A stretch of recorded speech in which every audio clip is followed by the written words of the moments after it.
Buenas noches, estimados oyentes, televidentes. Un programa más de filosofía por internet. Obviamente se llama disenso, porque nosotros hemos sostenido siempre la teoría del disenso, de la filosofía como ruptura con la opinión, que es una idea que viene de Platón, ¿no? Hoy tenemos el honor grandísimo de contar con la presencia de Ricardo Maliandi. Gracias, Ricardo. Bueno. Maliandi es uno de los pocos filósofos vivos argentinos que puede ostentar el título de filósofo. Nosotros hacemos filosofía, pero todavía no llegamos a filósofo y no sabemos si vamos a llegar. Maliandi no, Maliandi llegó. Él se dio cuenta de lo que es la tarea del filósofo.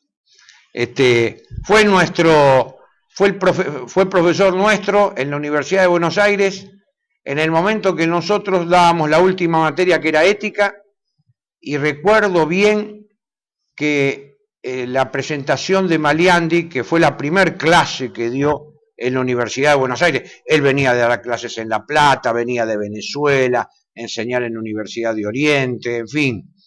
Maliandi es doctor en filosofía por la antigua Maguncia, por Mainz. Hizo su tesis con un filósofo de la altura de Nicolai Hartmann. Bueno, entonces lo presenta Eugenio Pucciarelli, porque ustedes saben que Maliandi es de La Plata, Pucciarelli de La Plata, y los de La Plata apoyan a los de La Plata, ¿no? Bueno, lo digo un poco en chiste. Y entonces recuerdo siempre que Maliandi comienza su primer clase en la Universidad de Buenos Aires diciendo: yo acá vamos, no dijo yo, porque no suele decir yo, acá vamos a estudiar la ética. Y la ética trata de dos grandes problemas: el problema del bien y el problema del deber. Así comenzaste, Ricardo, tu primer clase en la Universidad de Buenos Aires, con esa claridad que siempre te caracterizó. Entonces, la pregunta... Ya te hice el agradecimiento, viene la primera pregunta que quiero hacerte, y ahora ya sin chistes, hablando de La Plata, ¿no? ¿Cómo son tus comienzos en filosofía? ¿Cómo se desata la vocación? ¿Cómo te formás? Bueno, antes de haber pasado por los estudios filosóficos, había estudiado veterinaria. Ajá. Hice la carrera de veterinaria también en La Plata. Y estaba en segundo año de veterinaria. Teníamos un profesor que era muy amplio en sus exposiciones, hablaba de todo, sabía de todo. Y un día nos dijo: todos los estudiantes de todas las carreras deberían leer el discurso del método de Descartes. Pues nadie le llevó el apunte, pero yo sí, se me ocurrió leerlo, ¿no? Y entonces dije: caramba, me parece que es esto lo que me gusta a mí, no veterinaria. Entonces por ahí empezó la cosa. Yo me gustaba escribir, leía mucho, pero no me había metido en un texto filosófico, ¿no? En serio, claro, nunca te había. Así que comencé a leer filosofía estudiando veterinaria. Mirá vos. Luego me tocó hacer el servicio militar. Consideré que había perdido un año. Ajá. Y entonces, después de hacer el servicio militar, dije: este año me meto en Humanidades de La Plata, en filosofía. Ajá. Sin haber dejado veterinaria. De manera que iba de una facultad a otra. Salía corriendo a veces de clase de griego y tenía que ir a clase de cirugía de caballo de la facultad de veterinaria. Ajá, qué interesante. Entonces, los compañeros de una y de otra facultad me decían: vos estás loco, ¿no? Sí. Bueno, pero lo que me gustaba era filosofía. Yo me había metido en veterinaria con la idea de seguir una carrera de posgrado, que era la de bacteriología.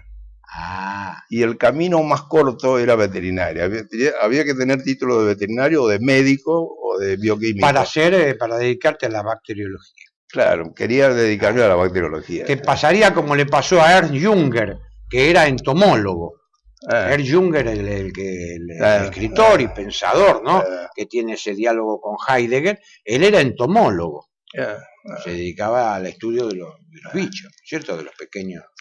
Sí, sí. Bueno, así que continué con veterinaria, terminé incluso. Terminaste veterinaria. Incluso durante un año estuve, no digo ejerciéndola, porque tenía mi ex compañero, que después se convirtió en mi cuñado, porque se casó con mi hermana. Ajá.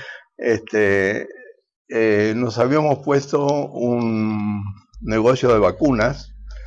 Ajá.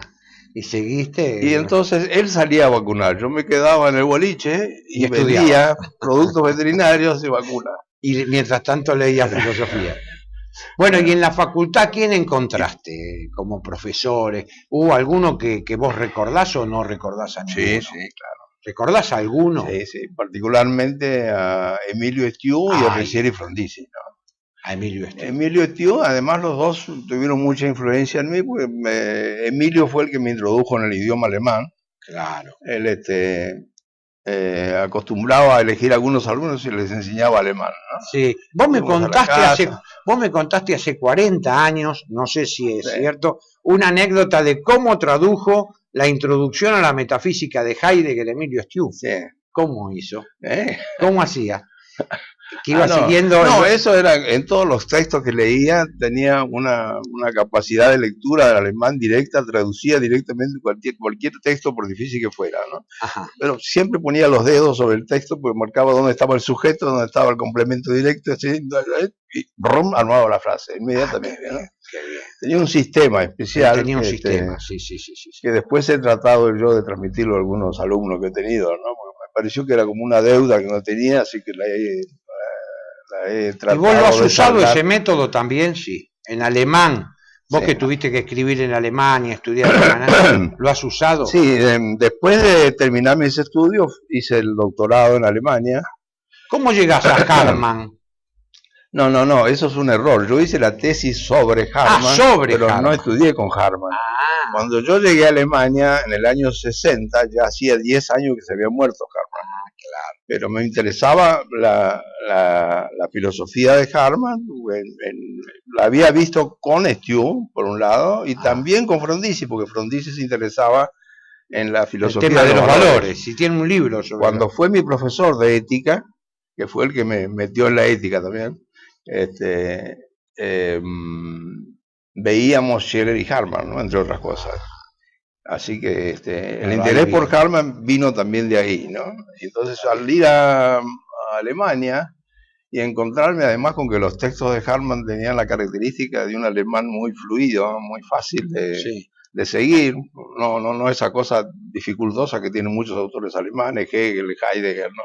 Sí. De manera que se podía leer de corrido. Entonces me fui metiendo cada vez más en Hartmann. Además el profesor que tuve, que me dirigía, que era Fritz Joachim von Rintelen. Von Rintelen. Que vino a Argentina varias veces. Él fue profesor en Córdoba. Sí, él fue muy amigo de Nimio de Anquín. Sí, puede ser que lo haya conocido. Sí, conocieron. Sí, él era un filósofo católico, pero no tomista. No tomista. Estaba más bien en una línea agustiniana. Sí, sí, era un agustiniano, von Rintelen, básicamente. Y él tenía una teoría de los valores propia, que en parte era una crítica a Nicolás Hartmann, pero por suerte era un tipo muy amplio y te permitió se podía trabajar. disentir con él, con los muchachos. Bueno, la tesis fue sobre Hartmann. Pero no lo conocí personalmente. Bueno, viene bien porque somos unos cuantos los que pensábamos que habías estudiado con Hartmann. Sí. Bueno, Ricardo, vos trabajás básicamente en ética, por lo menos lo que nosotros te conocimos, siempre trabajando en ética. Sé que tuviste un paso por Venezuela también, ¿no? Sí. En la Universidad de Oriente. No, estuve en la Universidad Simón Bolívar. Fui yo el que fue entonces a la Universidad de Oriente, que vos me dijiste, cuidado que esa universidad queda alejada. Claro. Yo pensaba que vos también habías estado en Oriente. Simón Bolívar estuve un año, sí. Bueno, tu trabajo en filosofía, tenés muchos trabajos, pero tu tesis en filosofía, en ética, no hay muchos que tengan tesis, sobre todo acá en Argentina. Tu tesis la que viniste desarrollando todos estos años, que ayer me mostraste un libro también, con nuevos discípulos que vos tenés, es sobre el tema de la ética convergente, ¿no es cierto? Sí. Podemos hablar de ese tema para que... Pues este programa básicamente lo miran las universidades europeas, universidades argentinas, es más un programa académico que otra cosa. ¿Podés extenderte explicándonos tu tesis? Puedo intentar. Yo empecé a dedicarme a la ética, como te dije, con Riceli Frondizi, que fue mi profesor de ética, y después me dirigió mis primeras investigaciones, me dirigió a él, ¿no? Justo en la época en que fue rector, además de la Universidad de Buenos Aires, ¿no? Y nuestro tema especial de discusión era el de la fundamentación de la ética. Y él venía de una tradición muy empirista, él había estudiado filosofía en Estados Unidos, y a mí me había empezado a entusiasmar la filosofía de Hartmann, y por lo tanto el apriorismo ético. Claro. Entonces era un tema de discusión permanente, ¿no? Y entonces él me dejó como herencia, podría decirse, el interés por el problema de la fundamentación ética. Y yo buscaba cómo encontrar argumentos suficientes contra ese empirismo radical que tenía Frondizi, y lo encontré muchos años después cuando conocí a Karl Otto Appel en Alemania, después de haber hecho ya mi doctorado, muchos años después, ¿no? Habrá sido por él. Claro. Appel estaba haciendo la habilitación, que es un paso que se da después del doctorado, ¿no? En la Universidad de Maguncia, en Mainz, cuando yo hacía mi doctorado. Claro. Pero no lo conocí directamente, pero estaba haciendo la habilitación con un filósofo que era mi codirector de tesis, que era Gerhard Funke. Ah, que estuvo acá también, vos lo trajiste. Estuvo, sí. Yo me acuerdo que Funke estuvo en el 73, 74, estuvo por acá. Sí, estuvo, sí. Que hablaba muy bien el español. Hablaba bien el español, nosotros decíamos, él decía, se reía de su apellido, decía Funke, ¿te acuerdas? Funke porque funciona o no funciona.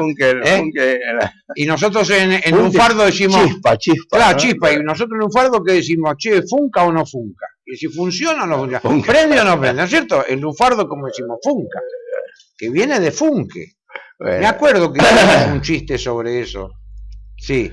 Claro, y Funke me había hablado de Appel, así en términos de que era un muy buen pensador del lenguaje. Esa era la noticia que tenía yo. Años después, en otro viaje que hice a Alemania, me encontré con el primero de los libros importantes de Appel, que es La transformación de la filosofía. Me pareció un poco desmedida la pretensión transformación de la filosofía, ¿no? Sí. Lo empecé a leer y tenía un alemán muy, muy complejo, ¿no? No sé si lo entendía bien, si no lo entendía, pero después tuve oportunidad de conocerlo personalmente en un congreso muy, muy peculiar, pequeño congreso que se hizo en Grecia, en un lugar llamado Magula, cerca de la actual Esparta, que no tiene que ver con la vieja Esparta, es decir, solamente por el lugar, de la vieja Esparta no queda ni una piedra, no queda nada, desapareció totalmente, como si no hubiera existido esa ciudad, ¿no? Bueno, y ahí se hizo un congreso en un lugar totalmente descampado, donde solo pasan los cabreros con sus cabras, y donde hay una escuela de filosofía, un medio edificio en medio del campo, de piedra de 2 pisos, que había sido idea de un profesor de Atenas en esa época, estoy hablando del año 75, ¿no? Y en esa escuela de filosofía se había convocado un congreso internacional. La figura principal en ese congreso era Popper. Sí, estaba Popper, y estaba Appel también entre los filósofos jóvenes, digamos, importantes alemanes que había todavía en esa época. Y el tema de reflexión del Congreso era la reflexión sobre la muerte. ¿De qué podían hablar filósofos como Popper o Apple acerca de la muerte, que es un tema tan existencial? Claro, bueno, Popper había mandado una comunicación con el título acerca de la muerte de las teorías y las ideologías. Tomó muerte en sentido alegórico. Pero figuraba en muerte. Che, y el de Apple con signo de interrogación era, ¿es la muerte una condición de posibilidad de la significación? Hay que tomar en cuenta eso para poder hacer las comunicaciones a los congresos, que siempre te ponen, entonces, alegóricamente lo de Popper. Así que era muy gracioso. Bueno, fue una semana y ahí llena de anécdotas esas. Podríamos pasarnos toda hoy contando solamente el Congreso de Macula, ¿no? Sí, y ahí tuviste ocasión de hablar con él. Y ahí fue la primera vez que hablé personalmente con él. Y me impresionó muy bien, ¿no? Como un filósofo en serio, cabal, serio, digamos, ¿no? Pero la verdadera revelación fue un par de años después, en otro viaje que hice a Alemania, donde lo visité en la casa. Un viaje que hice justamente para visitar filósofos. Había visitado varios filósofos. Yo les escribía previamente y luego nos encontrábamos y charlábamos acerca de la situación de la filosofía en ese momento, ¿no? Claro. Era en el año 80, 81 más o menos. Exacto. Y bueno, ese día fue para mí una revelación. Aquello que yo había andado buscando, cómo encontrar una fundamentación a priorística de la ética, se me aclaró a través de Apple, ¿no? Así que a partir de ese momento, mi mayor interés filosófico fue de ver de qué manera se podía articular esa propuesta apeliana con lo que vos venías estudiando, lo que yo venía haciendo de Harman. Es decir, Harman enfatizaba sobre todo la cuestión de los conflictos. Exacto. Particularmente los conflictos de valores. De valores, que está la conflictividad permanente. Claro. Y entonces ese ha sido mi trabajo desde el año, podríamos decir que desde el año 80, 81 más o menos. 81 venís trabajando. Llevo varios años, ¿no? Venís trabajando sobre lo mismo, ¿no? Esa es la génesis, digamos, de bueno, ¿y te parece que eso plasma, que eso puede plasmar en la filosofía, tu tesis? ¿Cuál es la aceptación? Hay gente que se está interesando ya, es decir, no solamente yo, hablo ahora de ética convergente, sino hay gente que está trabajando en la aplicación de la ética convergente a la bioética, por ejemplo, claro, o al derecho, o en otros ámbitos, ¿no? Bueno. Hay pensadores como el chileno Ricardo Salas Azraín, ¿lo conoces? Sí. Que hace ética intercultural. Exacto. También ha aprovechado mucho la ética convergente. El tema de la ética convergente. Incluso ha editado un libro donde prácticamente me hace un homenaje. Hay una serie de pensadores argentinos y chilenos que hablan sobre ética convergente. Muy bien. Bueno, esto es un gran mérito. Nos olvidamos el otro tema, que lo dejo para la próxima pregunta. Ahora vamos a una pausa y lo dejo para la segunda pregunta.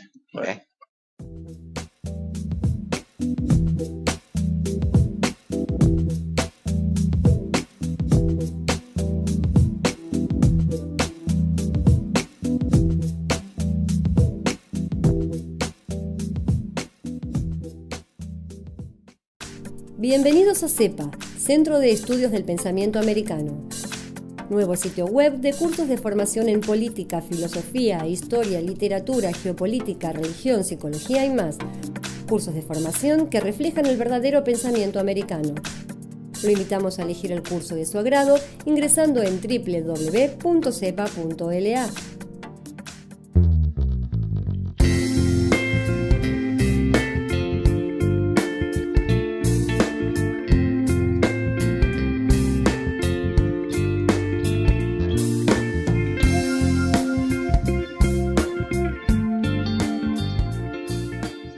Decir siempre la verdad primero tiene un precio.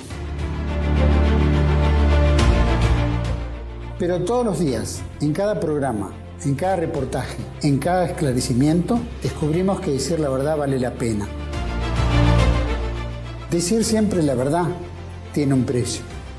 Pero cada vez que recibimos tu apoyo, entendemos que seguir luchando vale la pena.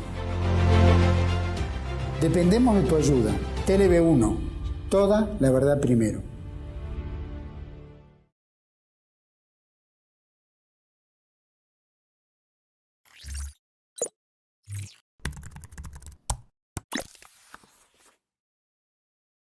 Seguimos acá con el profesor Ricardo Maliandi.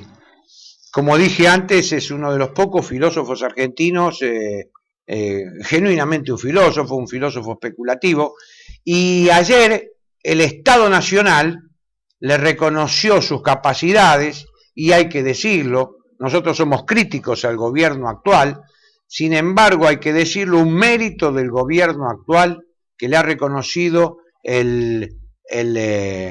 le dio el primer premio, el premio nacional al ensayo filosófico. Así que te felicito, Ricardo, porque vos muy bien merecido los tenés.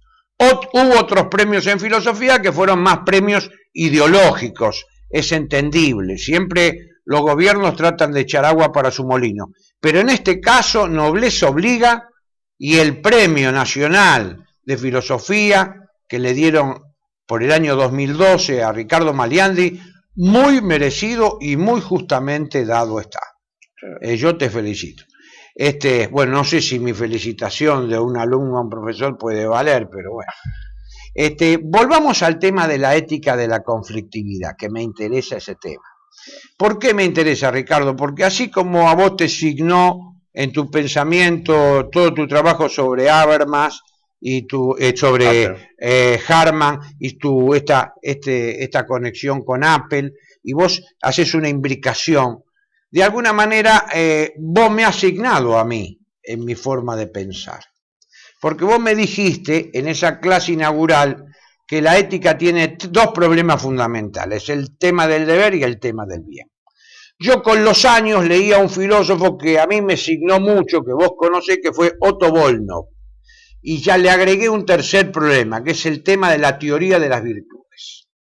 Sí, lo conocí personalmente, a Volnov. A Volnov personalmente, y yo creo que vos le hiciste la traducción del trabajo de antropología filosófica de la revista Estudio, que dirigía Puchaledi en el año 84. Mirá cómo esa fue una investigación conjunta que hicimos con Hernán Zucchi, de Tucumán. Una encuesta que hicimos con varios filósofos, y que contestaron los filósofos y luego las traducimos. Las traducciones, yo calculé que la habías hecho vos. Sí. Uno de los que intervenía en esa encuesta era Volnov. Bueno, a mí me signó mucho porque le agregó otro tema, al tema de la ética, el deber, el bien y las virtudes, ¿no? La teoría de las virtudes. Y esto siempre te lleva a la conflictividad, como vos lo viste en Harman, te lleva a la conflictividad. Es decir, las virtudes, Volnov tiene, como dice, evolución y desarrollo de las virtudes, hay virtudes que ya no son. Sí. Es decir, ¿quién comprende hoy a un héroe? Es muy difícil. ¿Quién conoce un santo? Es muy difícil. Es decir, cambian hoy la virtud, pues a lo mejor las virtudes higiénicas, las virtudes burguesas, la modestia, son las que se impusieron sobre las otras, las grandes virtudes, las virtudes heroicas, las virtudes de santidad. Bueno, y esto me llevó a mí a plantearme el tema del disenso. Entonces quiero ver, a ver cómo, y vos planteás el tema de la conflictividad. Están las escuelas todas estas escuelas de polemología posteriores a la Segunda Guerra Mundial, Gastón Boutroux y Julien Freund, que plantean el tema del polemos, de la polemología. ¿Podemos entrar un poco en el tema de la ética de la conflictividad? Bueno, yo entiendo que todo lo que tiene que ver con la ética, todos los conceptos éticos posibles, presuponen necesariamente la conflictividad. Ahí está. Es decir, muchas veces se piensa que hay conflicto porque hay valores, y los valores entran en conflicto. Es un poco también la imagen que da Nicolai Harman. Exacto. Yo he tratado de invertir un poco esta imagen, pese a que tengo una gran influencia de Harman, ¿no? Es decir, creo que es al revés la cosa. Hay valores porque hay conflicto. Es decir, el valor no es más que la expresión, una manera de expresar la conflictividad, ¿no? De manera que lo radical, lo originario, lo primordial, es el conflicto. El conflicto. Por eso yo utilizo un concepto que ha sido muy discutido con algunos colegas y ex discípulos, como Alberto Damiani, Claro. Que no le gusta el concepto de a priori de la conflictividad, como Sí, yo empleo yo. Entonces hemos discutido mucho sobre eso, ¿no? Un libro que te mostré ayer. Sí, que me mostraste que acaba de aparecer lamentablemente no Sí, tenemos ninguno. no Bueno. tenía ejemplares a mano. ¿no? Sí. Entiendo que, como decía, lo originario es la conflictividad, pero la ética tiene entonces, en tanto que reflexión racional sobre las cuestiones morales, tiene, digamos, la misión de ver cómo se puede no eliminar, pero sí minimizar la conflictividad. Para llegar a una cierta concordia. Se por trata así de decir, ver ¿no? de qué manera la razón interviene en la praxis. Y de manera que entiendo que hacer una ética presupone también elaborar alguna teoría de la racionalidad. Claro. De manera que ligada a mi teoría ética está una teoría de la razón, claro, en la que sostengo que la razón tiene dos funciones esenciales, primordiales, que son la de la fundamentación y la crítica, ¿no? Y son tan importantes como funciones que se pueden establecer como dimensiones de la razón. Ajá. Si yo no puedo ser racional si solamente pienso en la fundamentación, solamente pienso en el consenso o en la armonía, etcétera, sino que necesito simultáneamente la crítica. Claro. Pero si solamente me quedo en la crítica, me quedo con la crítica, caigo en el escepticismo, claro, o en el relativismo. El pensamiento negativo, que también es una negación de la razón. Porque la crítica, si es infinita, es no pensar, ¿no? De alguna manera, si yo me manejo en la crítica permanente, que sería un pensamiento negativo, el pensamiento negativo es infinito. No existe tal cosa, no existe un pato, no existe... Bueno, ¿dónde está el pato si no existe acá? No, la crítica es necesaria, en el sentido de que es entre otras cosas, un reconocimiento de la conflictividad. Está bien, quiere decir que vos le atribuirías, por ejemplo, a esa función, a esa segunda función de la razón, la función crítica. Nosotros podíamos situar lo que yo llamo el disenso, lo situaríamos en esa función de la razón. El disenso en esa función de la razón. Pero al mismo tiempo, si hay disenso, la razón pide ver cómo llego al consenso. Claro, a qué tipo de convergencia se puede llegar, ¿no? Sí, seguro. Ahora, ocurre que cada una de esas funciones se manifiesta en la expresión de un principio en la praxis. La función fundamentadora de la razón tiende generalmente a la universalización. Exacto. Y desde el punto de vista sincrónico. Y desde el punto de vista diacrónico, tiende a la conservación. Así que por un lado tenemos un principio de universalización, un principio de conservación. Pero la crítica también tiene principios. Ajá. Yo me baso en la idea de Kant de que la razón es la facultad que proporciona principios a priori. Ajá. Así que todo lo racional tiene que ver con lo a priori, a mi juicio, ¿no? Sí, en eso soy kantiano todavía. Aunque tengo muchas críticas a Kant, digamos, muchas objeciones a Kant. Sin embargo, me parece que Kant acertó en eso. Que hay una a priori de la razón. Claro, la razón tiene que ver con lo a priori, pero como la razón tiene también la función de reconocer el carácter conflictivo de la interrelación social y de todas las de los fenómenos morales, son necesariamente conflictivos. La razón los reconoce, no es que los enfatice o los celebre, pero sí reconoce que hay conflicto. Entonces, la razón se ve ella misma metida en este conflicto, ¿no? Por un lado, tratar de armonizar, y por otro lado, reconocer que la conflictividad es ineliminable. Es decir, no, un conflicto particular se puede resolver, pero la conflictividad no. Y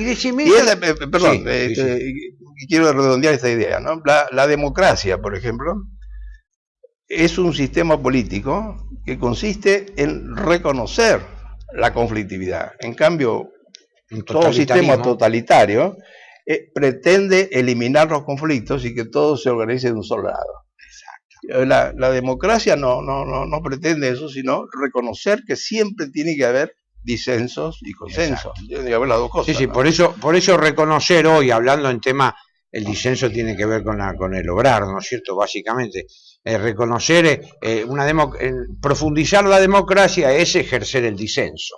También, sí. Pero no solamente, disenso, pero no solamente, porque si acá hay un tema que es interesante, que este tema de la conflictividad rompe para mí, lo mismo que el disenso, rompe el progresismo lineal. La idea de que nosotros avanzamos en una sociedad linealmente hacia el progreso, no, nosotros avanzamos, pero sabiendo que permanece la conflictividad. No es que nosotros avanzamos linealmente como quería, por ejemplo, la Ilustración, ¿no? Como quería Kant. Kant pensaba que nosotros, al final llegábamos a la sociedad, al Estado cosmopolita, a un gobierno mundial, llegábamos al reino de las leyes. No, muchachos. El baño de realidad, para mí, que trae darnos cuenta de reconocer la conflictividad, el baño de realidad que trae el ejercicio del disenso, yo creo que es un elemento fundamental para una consolidación y un enriquecimiento de la democracia, por ejemplo. Para mí es fundamental. Vos me vas a permitir, yo no soy un optimista, nunca lo he sido, tampoco soy un pesimista. Nosotros ¿qué somos? Realistas esperanzados. ¿Te gusta la definición? Realistas esperanzados. Cuando te pregunten a vos, usted doctor es optimista, mire, ¿no? Veo al hombre y tengo mis dudas. Pero usted entonces es un pesimista. No, mire, nosotros veo al hombre y tengo mis satisfacciones. Pero entonces ¿qué es? Un realista esperanzado, como le contesté yo a un tema de estos, ¿no? Dándole una vuelta más de cuerda a este tema de la conflictividad. ¿Cuánto ves vos del Pólemos heraclíteo en este tema de la conflictividad? Y sí, siempre hubo filósofos que advirtieron ese carácter conflictivo de la realidad. Heráclito lo advertía no solo en lo social, sino en lo cosmológico. Es decir, siempre se ha dado eso. Yo diría que se puede decir que toda la filosofía, en definitiva, ha sido una discusión entre una tendencia polemática, en ese sentido, Heraclitio, y la tendencia contraria, a la estabilización y el orden, y a buscar la armonía. Bueno, lo que tratamos con la ética convergente es de mostrar que ambos aspectos tienen que estar presentes, si no se comete lo que yo llamo la unilateralización de la razón. Claro. ¿No? Que es una forma, bidimensional. No sé, si yo solamente soy fundamentador, me convierto en fundamentalista, digamos. Ya creo que tengo la verdad y que no la puedo discutir más. Si solamente soy crítico, me voy al otro lado y entonces tampoco puedo discutir porque no hay nada suficientemente firme como para iniciar una discusión. De manera que tengo que tener las dos cosas.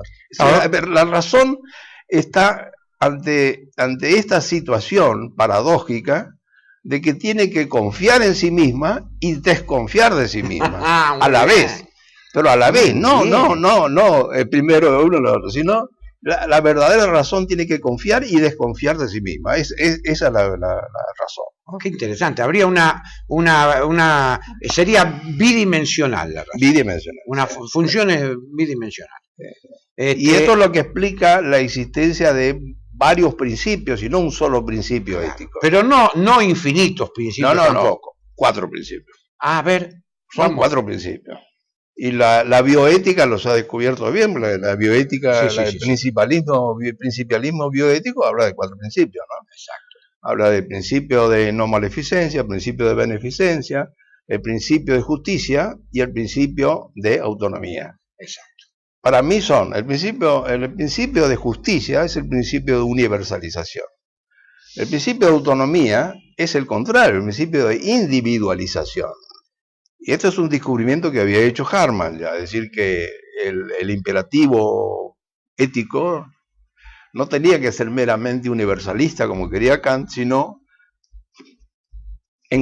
tenía que reconocer que también hay una exigencia de la diferencia, de lo individual, de lo distinto, de lo irrepetible, y entonces ver cómo se pueden conciliar estas dos tendencias es algo que yo he tomado de Hartmann, no ha sido una idea original mía, ¿no? Él ya lo había visto.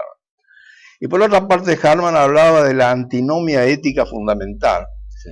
que eso lo recordarán, ¿no? Sí, la altura y la fuerza de los valores. A mayor altura, menos fuerza. Pero Hartmann mismo decía, los valores superiores, más altos, exigen realización. Claro. En cambio, los inferiores exigen conservación. Exacto. Entonces me parece que esos son los principios, ¿no? Principios que yo llamaría diacrónicos. Principio de conservación y principio de realización. Y entonces tenemos 4 principios que están en conflicto, los 4, ¿no? Ese es el problema de la ética. Porque por un lado, los principios aparecen y se proponen para resolver conflictos prácticos. Los conflictos prácticos concretos son conflictos empíricos, de eso no cabe duda. Pero la razón elabora principios para ver cómo podemos salir o resolver estos conflictos. Es una exigencia racional. Pero el problema es que no hay un solo principio, sino que hay varios. La razón misma tiene varios principios. Entonces, ¿cómo se coordinan estos 4 principios? Este es el problema de la ética convergente que vengo realizando desde hace 30 años casi. Muy buena explicación, sí. Clara, la explicación sobre todo clara con el ejemplo de la bioética, porque también el televidente o el estudiante que va a mirar esto tiene que entenderlo, ¿no es cierto? Cumpliste con el requisito de Ortega, la claridad es la cortesía del filósofo, ¿no es cierto? Así decía Ortega. No, además uno puede remontarse a Platón. Ajá. Y en el diálogo El Sofista se encuentra con que Platón habla de los 5 principios ontológicos. Aparte del ente, tenemos el principio de lo mismo, lo de lo otro, lo de la permanencia y la del cambio. Claro, por eso es la basis y kínesis, es decir, quietud y movimiento, ¿no? Son los mismos 4 principios, nada más que ahí están vistos desde el punto de vista ontológico. Lo que yo trato es de demostrar que también deontológicamente son descriptibles como principios. Está bien, porque ahí en Platón, en el Sofista, es la metafísica de Platón, básicamente. El Sofista es la metafísica de Platón. Sí. No sé Cordero qué dirá, porque como ha estudiado tantos años, pero siempre para mí, cuando tengo que dictar clase metafísica platónica, dicto el Sofista. Yo quiero, siempre digo, el gran descubrimiento de Kant fue que la ética no depende ya de la metafísica. Claro. Pero esto no significa que no pueda haber ciertas relaciones y ciertos modelos metafísicos. Claro, aparte se toman analógicamente, ¿no es cierto? Analógicamente. Lo importante es que la ética no necesita fundamentarse en la metafísica. Es decir, se fundamenta simplemente en la razón, ¿no? El funcionamiento de nuestra razón. Quiere decir que vos, en ese sentido, sos kantiano porque has intentado ir a una ética autónoma. No una heterónoma, claro, como en el caso de Aristóteles, ¿no? Pero sin embargo, vos no te limitas, tu tesis no es una tesis, discúlpame, tampoco tu tesis es una tesis de la Ilustración, no es una tesis ilustrada, porque al reconocer la razón una conflictividad insoluble, claro, ahí te saca de la Ilustración, por ejemplo, del siglo XVIII. Y además intrínseca de la misma razón, ¿no? Claro, eso te saca de la Ilustración. Qué lástima, dejaste de ser un pensador ilustrado. Sí, bueno, pero tampoco romántico. La cosa es de qué manera puedo ser ilustrado y romántico a la vez. Exacto, ¿no? Eso sería extraordinario. Vos querés ser Goethe. Vos querés ser Goethe. Bueno, Goethe no podés ser. Vamos a un corte, ¿te parece? Sí. ¿Vamos a un corte?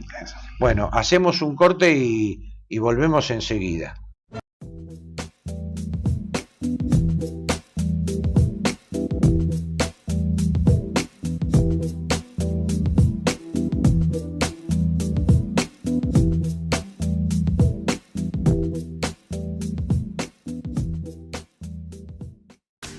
Bienvenidos a CEPA, Centro de Estudios del Pensamiento Americano.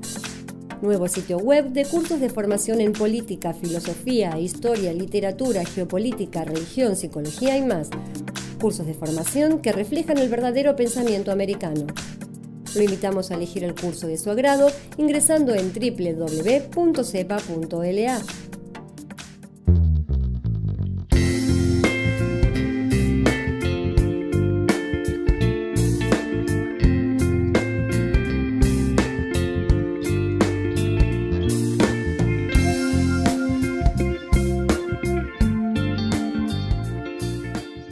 Decir siempre la verdad primero tiene un precio. Pero todos los días, en cada programa, en cada reportaje, en cada esclarecimiento, descubrimos que decir la verdad vale la pena. Decir siempre la verdad tiene un precio. Pero cada vez que recibimos tu apoyo, entendemos que seguir luchando vale la pena.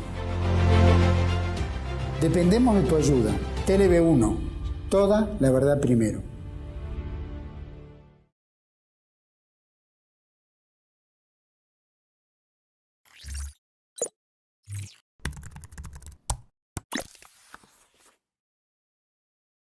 Seguimos acá con el filósofo Ricardo Maliandi, antiguo profesor nuestro y un hombre que ha hecho del trato personal ha hecho una religión del trato personal. Tiene un trato personal como profesor, como amigo, la verdad que honra la amistad que uno le tiene. Viene la segunda pregunta, que son dos en realidad.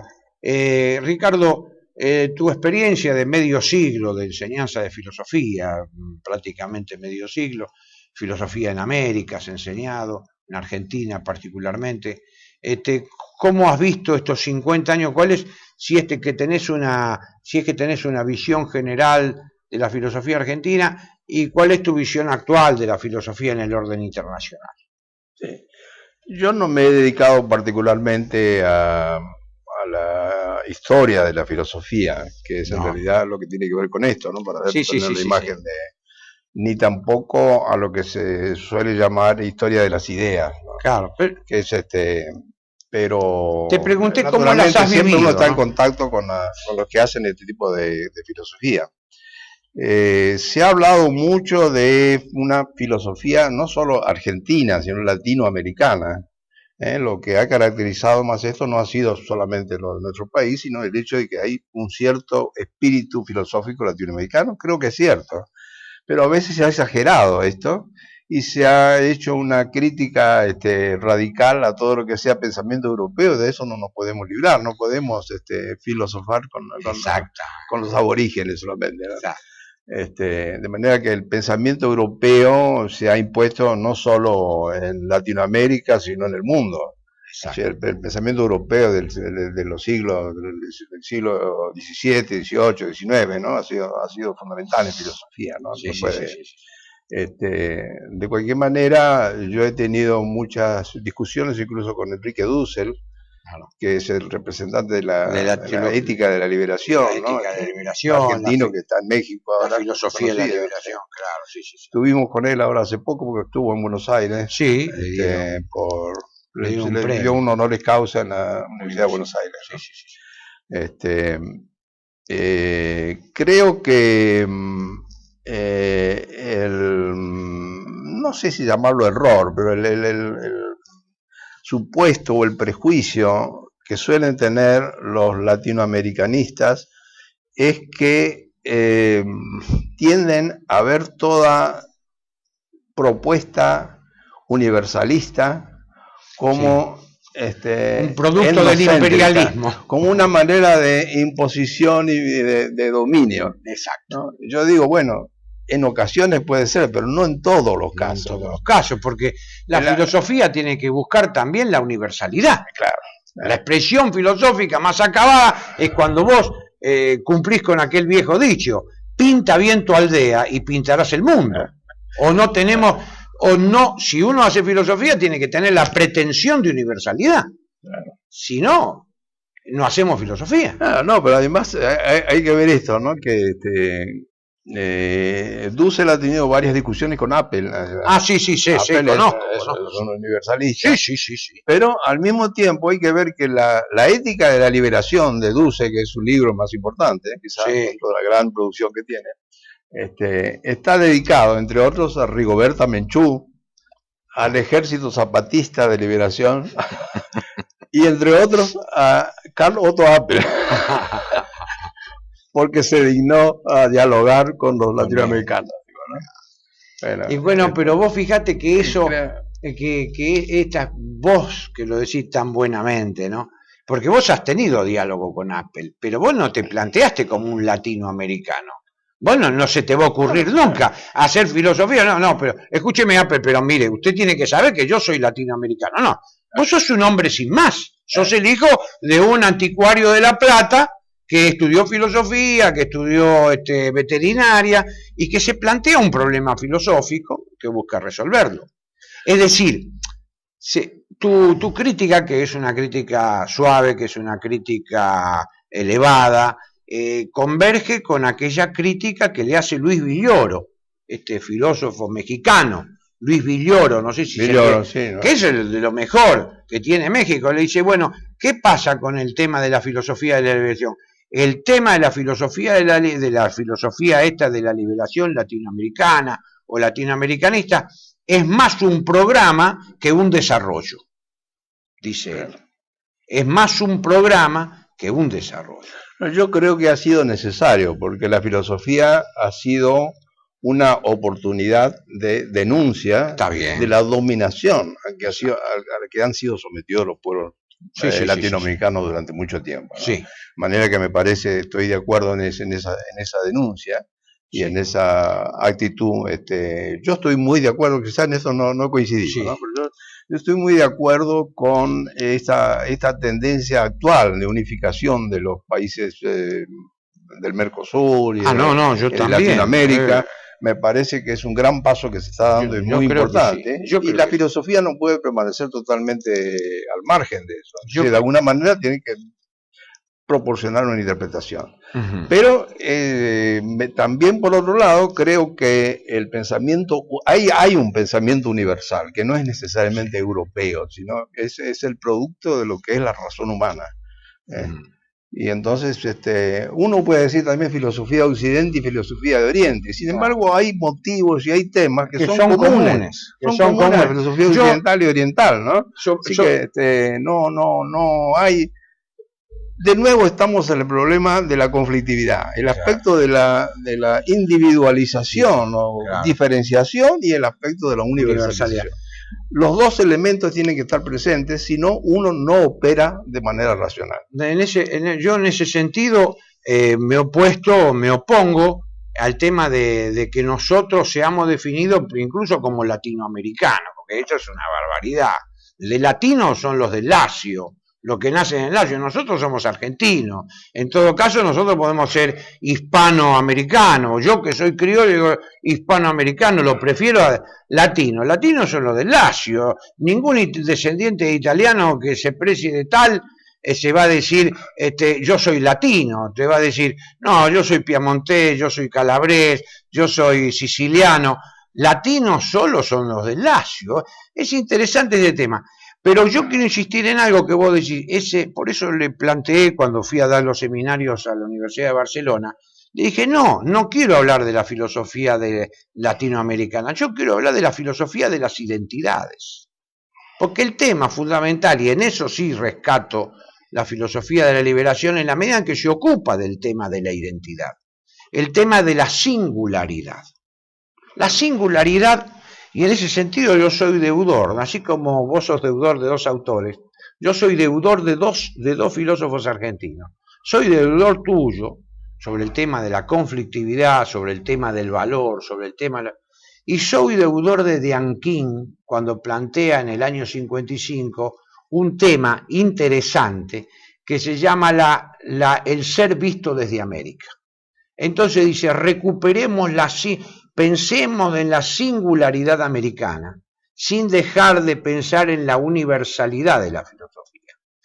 Y después pasaron los años y me entero yo que Roy y Dussel fueron discípulos de Dianquín, que son muchos mayores que yo, son de tu edad. Eran de tu edad. Es decir, ellos estudiaron, los dos mendocinos estudiaron en Córdoba, fueron discípulos de Dianquín y escribieron libros sobre Dianquín. Y entonces a ellos les quedó grabado, como a mí me quedó, pero por los libros, no porque yo haya sido discípulo, el tema de la singularidad.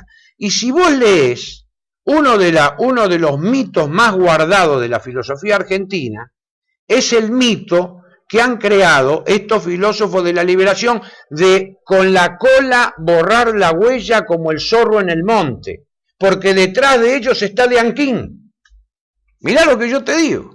Detrás del pensamiento de la liberación no está Estrada, está Dianquín, porque Dianquín plantea el tema de la singularidad americana respecto de los estudios. Él exaltaba mucho estudiar la filosofía europea y cómo nosotros a esa singularidad podemos darle carácter universal. Así que mirá lo que te vengo a contar, que es una cosa que... Bueno, yo pienso que en la mayoría de los casos no se trata de méritos personales, sino que la razón funciona. Claro. La razón funciona en la gente, pero de repente uno descubre algo, ¿no?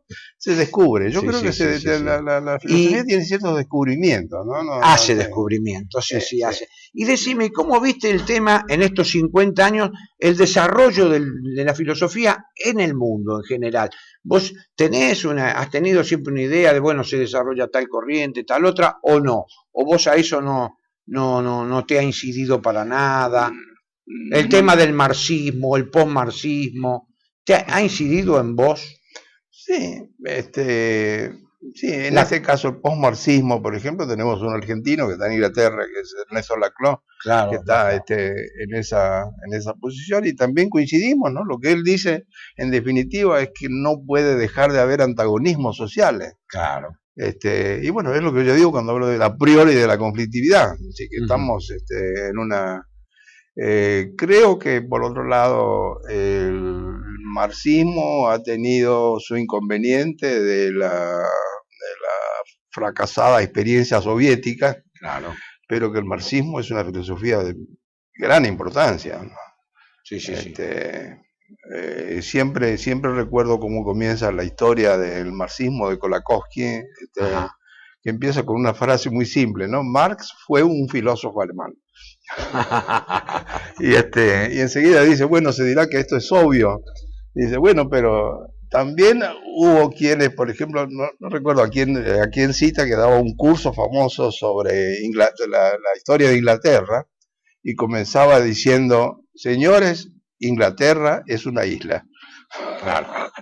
Es una forma. Entonces, cosas que parecen obvias, sin embargo, han sido elementos determinantes de una serie de acontecimientos fundamentales en la historia contemporánea, ¿no? Yo simpatizo con muchos pensadores marxistas, literatos marxistas como Saramago, por ejemplo, o historiadores como Hobsbawm. Me parece que son los pensadores más fuertes fuera del círculo de filósofos profesionales, ¿no? Hay pensadores que son también se puede pensar sin ser un filósofo profesional, ¿no? Claro. Y que tienen una visión clara sobre la época y sobre la complejidad y la conflictividad en nuestra época, ¿no? Me parece que vivimos una época muy compleja, y esto se refleja de alguna manera en la filosofía, a veces en cierto desaliento por el pensamiento filosófico, porque para muchos, ¿qué aporta el pensamiento filosófico? Lo que aportan son los políticos, los economistas, los filósofos, ¿qué hacen? ¿No? Están ahí tocando la guitarra. Y esto no creo que sea así, ¿no? No parece que Marx, que fue un filósofo alemán, ha tenido alguna importancia en el desarrollo de las ideas, ¿no? Y no hubiera habido un Marx sin un Hegel, y no hubiera habido un Hegel sin un Kant. Claro. De manera que la filosofía tiene su aporte, aunque no sea inmediato, siempre tiene su aporte. Alguna manera de... Te pregunté por el postmarxismo, y entonces ahora, bueno, ¿y cómo has vivido vos, por ejemplo, todo ese cambio de posición sobre Heidegger, por ejemplo? el tema, ¿cómo ha vivido vos toda esta polémica de Heidegger, que se desató después, en los 90? Yo no sé si te conté que mientras yo hacía mi doctorado en Alemania, lo visité a Heidegger. Sí, vos me contaste. Bueno, contalo, le preguntaste por el tema. Sí. Contá. Bueno, lo hemos publicado con Graciela, mi esposa, hemos publicado un libro que se llama Valores Blasfemos, donde contamos varias entrevistas con Gadamer y cuento yo la anterior que había tenido con Heidegger. ¿Cómo fue? Bueno, ¿Me fuiste a visitar a Heidegger, me estuve charlando una hora con él, me trató muy bien, muy. Cuando le dije que era argentino, me preguntó por Astrada. Sí. Lo primero que me preguntó por Astrada. Cuando le dije que estaba haciendo mi doctorado con von Rintelen, se sonrió y me dijo, von Rintelen siempre de congreso en congreso. Y era cierto, von Rintelen estaba constantemente, tenía alguna jornada, algún congreso, ¿no? Y me dice Heidegger, yo nunca fui a un congreso. Dice, porque creo que los congresos están bien para los médicos, para los físicos, los químicos, pero para los filósofos no, porque no se entienden entre ellos. Por supuesto, yo no estaba de acuerdo, siempre me pareció que la filosofía es dialógica, necesita el diálogo, pero ¿cómo le iba a decir que no a Heidegger? No se puede. Dice, no se entienden los filósofos. En parte tenía razón, es decir, muchas veces las discusiones filosóficas son producto de malentendidos. De malentendidos. ¿No? Es decir, uno sostiene el punto A, pero para sostener el punto A tiene que valerse de argumentos B, C, D, E y F. Y entonces aparece alguien que le quiere discutir, en lugar de discutir A, le discute F, ¿no? Claro. Que es algo totalmente aleatorio. Aleatorio, que no es el tema central, ¿no? Ese tipo de malentendidos son frecuentes. Es muy frecuente. Pero eso no quita... entonces le preguntaste a Heidegger, le dijiste, yo le dije a Heidegger que estaba haciendo una tesis sobre Harman. Y cada vez que nombraba a Harman cambiaba la expresión. Estaba constantemente sonriente. Porque cuando decía Harman se ponía serio, no me gustaba, ¿no? Se ve que han tenido una relación bastante conflictiva. Sí, una relación cruzada, ¿no? Y yo le dije que había, bueno, que como estaba escribiendo sobre los valores, siempre cuando uno escribe sobre los valores, alguien le dice, bueno, pero Heidegger dice que pensar en valores es una blasfemia que se comete contra el ser. Entonces le causó gracia que yo lo usara eso como pretexto para la visita, ¿no? Claro.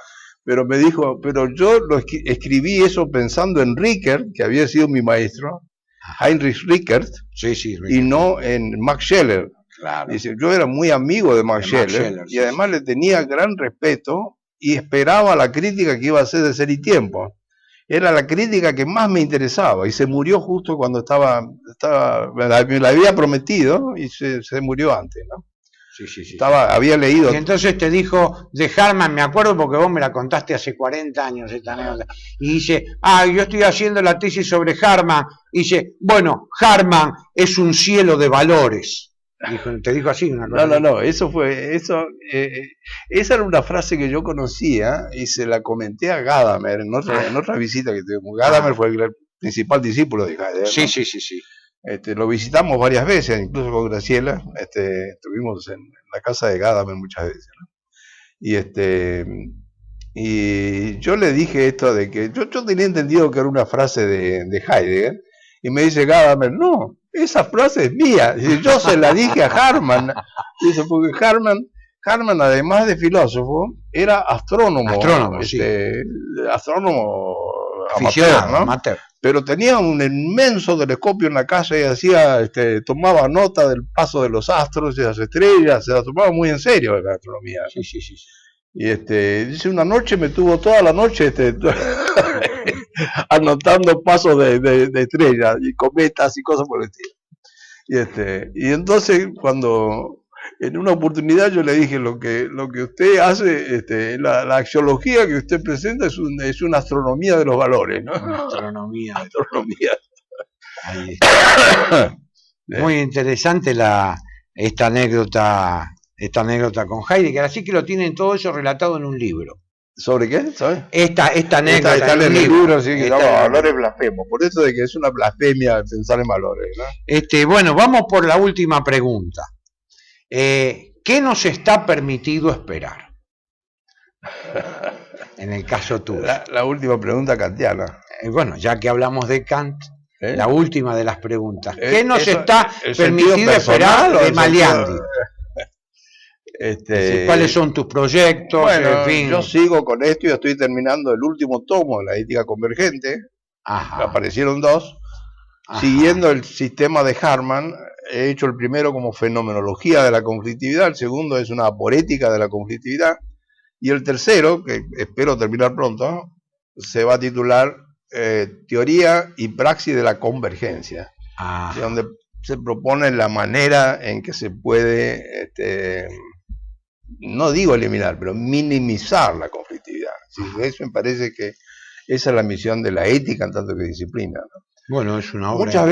Muchas veces amigos no filósofos o filósofos también, cuando digo que me dedico a la ética, me dicen, a la ética, en esta época te dedicas a la ética. Justamente, y yo le digo, bueno, justamente,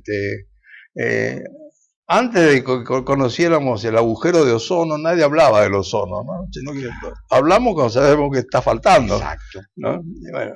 Exactamente. Es como un reclamo que nos hace nuestra época pensar en... Y se han multiplicado los centros de estudios de ética. Yo veo en las universidades españolas, francesas, se han multiplicado los centros de estudios de filosofía práctica, le llaman ellos, ¿no? Sí, sí, la ética aplicada. La ética aplicada sí, está teniendo mucha importancia. A mí me pidieron una conferencia sobre ética concreta, que es la ética aplicada, en fin. A mí me llamaron, en la época de Alfonsín, me llamaron del Hospital Garrahan de Buenos Aires para organizar el comité de bioética. Estuve años trabajando ahí. Tratando bueno, vos sos amigo de Mainetti, también son de La Plata, claro.